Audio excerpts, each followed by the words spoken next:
Pessoal, Atlético 3, Azzurri 0. Não há nenhuma possibilidade de dizer que o placar não foi justo, né? Convenhamos. O Atlético teve mais presença, teve mais possibilidades, em especial no segundo tempo. Fez o placar e o Azzurri só chutou a gol para obrigar o Mikael a defender aos 37 do segundo tempo. Isso mostra a diferença que havia entre os dois times. E hoje ficou um pouco mais evidente essa diferença. Porque o Atlético, mesmo no jogo de ida, jogando mal, teve chances para vencer o jogo. Mas tinha aquele jogo burocrático, um jogo às vezes lento demais, um jogo sem vivacidade. Nesse jogo, o Atlético teve 3 peças que conseguiram dar à equipe o tempo inteiro isso. E se no primeiro tempo ainda faltou de outros jogadores, no segundo tempo o time rendeu mais e fez os 2 gols que deram essa vitória por 3-0. Esses 3 jogadores são o Kevin Velasco, o Luiz Fernando e, sim, Léo Pelé. O Léo entrou como lateral esquerdo porque o Fernando estava com um quadro de gripe. E aí é a tal história. E a gente lembrou isso bastante na transmissão da RIC. O Léo começa no Fluminense como lateral esquerdo. Ele é emprestado para o Londrina como lateral esquerdo. Ele vai para o São Paulo como lateral esquerdo. No São Paulo ele vira zagueiro e no Vasco ele só jogou como zagueiro. Mas hoje ele jogou como lateral o que o Fernando não jogou em nenhum jogo do campeonato e nem na Copa do Brasil.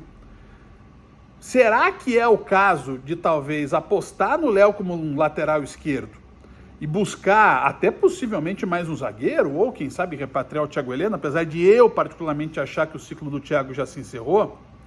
Mas de qualquer forma, eu acho que é preciso refletir sobre isso. O Léo talvez seja mais útil do que o Fernando como lateral. Se o Esquivel não vai ficar, quem sabe o Léo seja a resposta. Porque o Léo, ele tem a qualidade do passe, tem a qualidade do apoio. Ele cria o lance do primeiro gol, dando a bola para o Velasco. E o Velasco, né, tipo formiguinha, aos poucos vai se afirmando como titular. Por mais que a gente veja o Isaac um cara mais definidor, um cara mais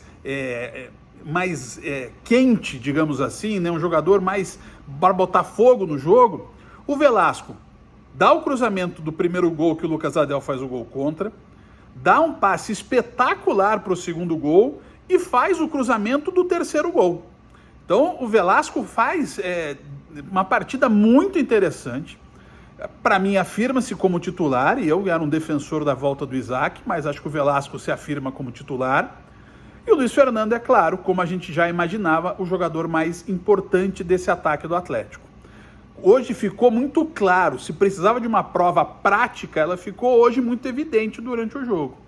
O que é o terceiro gol do Atlético, né? O terceiro gol é uma jogada do Velasco que cruza para o Luiz Fernando, que cabeceia para o meio e a bola sobra para o Babi. E o Babi não consegue fazer o gol, chuta em cima do Vitor Hugo. A bola volta de novo para o Luiz Fernando, ele rola para o Zapelli. O Zapelli também perde o gol. E aí na terceira possibilidade, o Luiz Fernando faz o gol, o terceiro gol do Atlético sobre o Azzurri. Gol que precisou do VAR, assim como o segundo também do Luiz Fernando. Mas lances em que a arbitragem foi ali pega no pulo, mas o VAR foi importante porque marcou e conseguiu confirmar os 2 gols. O VAR fazendo efeito, fazendo seu papel no jogo. O segundo tempo do Atlético, para mim, bem melhor do que o primeiro, mas os destaques do primeiro tempo foram os destaques do jogo. Velasco, Léo Pelé, Luiz Fernando.